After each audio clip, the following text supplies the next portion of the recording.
மரியாதைக்குரிய தேமுதிகவினுடைய பொதுச் செயலாளர் அந்நியார் அவர்கள் மதுரையிலே விஜயம் செய்திருக்கிறார்கள். ஒரு மாதத்திற்கு முன்பாக அவர்களை பெற்றெடுத்த தாயார் அவர்கள் இயற்கை எய்தினார்கள். என்னுடைய தாயார் 2 மாதத்திற்கு முன்பாக இயற்கை எய்திய போது குடும்பத்தில் உள்ள அனைவரிடத்திலும் அவர்கள் நலம் விசாரித்தார்கள், ஆறுதல் கூறினார்கள்.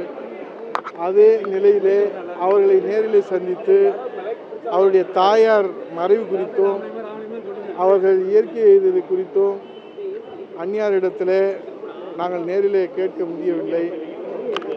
அனைத்து இந்திய அண்ணா திராவிட முன்னேற்ற கழகத்தின் சார்பிலே பொதுச் செயலாளர் வருங்கால முதலமைச்சர் புரட்சித் தலைவர் எடப்பாடியார் அவர்கள் நேரிலே சென்று அந்நியார் அவருடைய தாயாருக்கு அஞ்சலி செலுத்தினார்கள். அதே போல் எங்கள் வீட்டுக்கு அருகாமையில் இருக்கக்கூடிய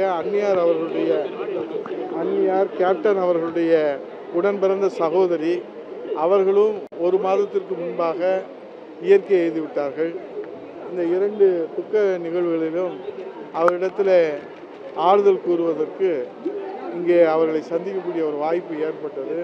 வீடு அருகாமையில் இருக்கிற காரணத்தினால அவரை நேரிலே சந்தித்து அவருடைய தாயார் இருந்த அந்த துக்கத்தில் அவர்களுக்கு ஆறுதல் கூறி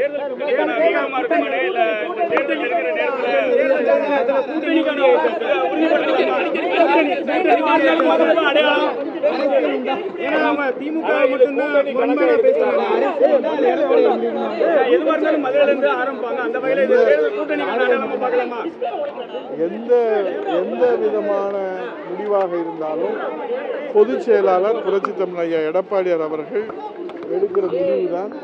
அது குறித்து நான் எதுவும் பேசவில்லை. ஏன்னா உங்கள் மத்தியில தான் நான் ஆறுதல் கூறினேன்.